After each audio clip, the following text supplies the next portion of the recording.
there, and welcome to the Explainer. Let's dive right in and cut through all the industry noise to make AI agents completely understandable for everyday users.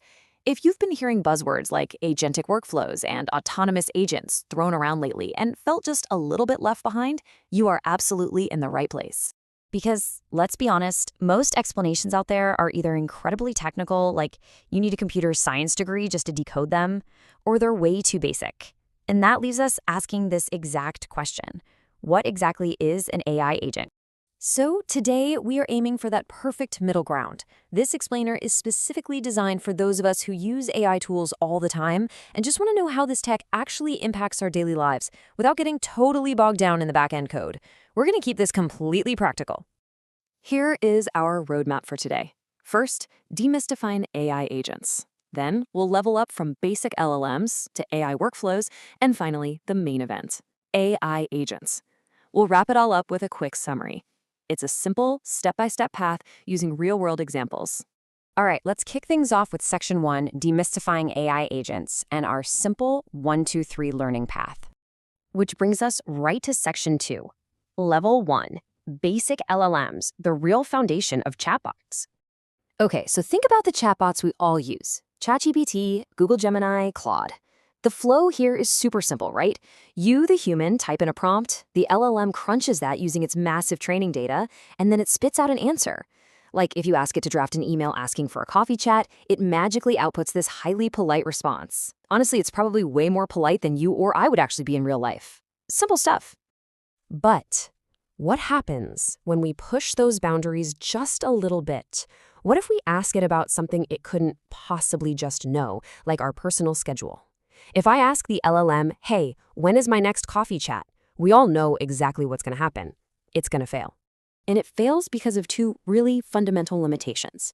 First off, despite being trained on a massive amount of data, it has zero knowledge of your personal stuff or proprietary company information. It can't see your calendar. And second, it is completely passive. It literally just sits there waiting for you to tell it what to do. So we got to level up.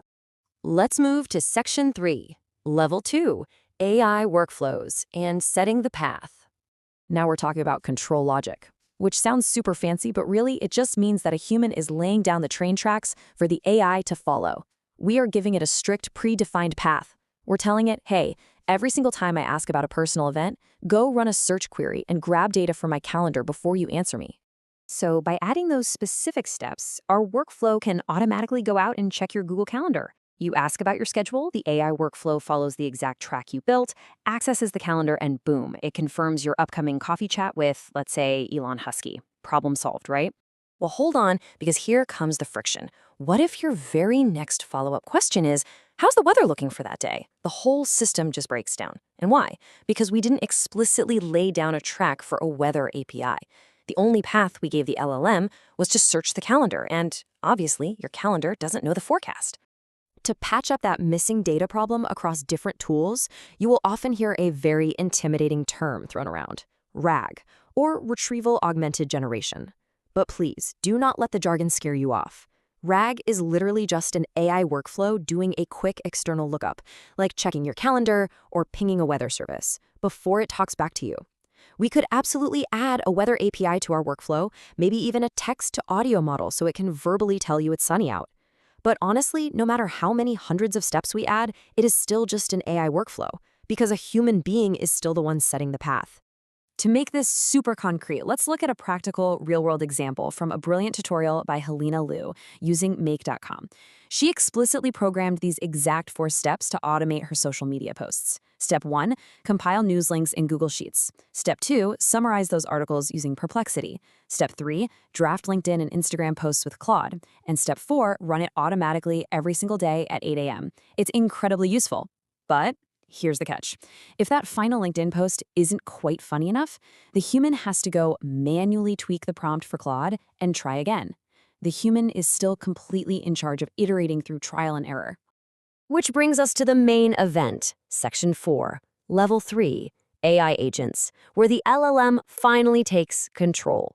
This is where the AI literally grabs the steering wheel. The one massive critical shift to get from a workflow to a true agent is replacing that human decision maker with an LLM. With workflows, you decide the path and you fix the errors. But with AI agents, the LLM becomes the decision maker. It reasons autonomously and it self-iterates. The engine driving this whole thing is called the REACT framework, which stands for reason and act. So instead of us laying down the train tracks, we just give the agent a goal. It has to actually reason, thinking, okay, what's the absolute best way to compile these news articles? Should I copy and paste them into Word? Nah, putting them directly into a Google Sheet is way more efficient. The agent figures out the best tools all on its own, and then it acts on that reasoning. And the way it iterates is just wild. Remember how you used to manually rewrite prompts if a post was too boring? An AI agent critiques and rewrites itself in a continuous loop without any human handholding. It drafts version 1, looks at it, and goes, how do I make sure this is actually good? I'll critique it against LinkedIn best practices. It repeats that entire iteration cycle completely on its own and only delivers the final output when all the criteria are met.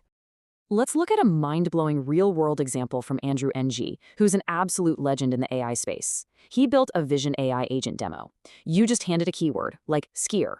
The agent first autonomously reasons about what a skier actually is, literally thinking, okay, a skier is a person on skis going really fast in the snow. Then it acts. It hunts through raw video footage, finds the matching clips, indexes them, and hands them back to you. And it does all of this without a human ever going in and tagging the footage beforehand with words like mountain or snow. The agent reasons and acts entirely in the background. It's a total game changer. All right, let's wrap this up. Section 5, the 3 levels summarized, putting it all together. Looking at this evolution side by side, the shift in who's making the decisions is absolutely fascinating. In level 1, basic LLMs, you give it a prompt, it responds, but you are totally in charge.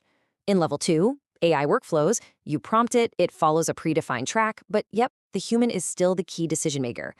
But then we hit level 3, AI agents. You don't give it a prompt, you give it a goal. The process becomes autonomous reasoning and acting.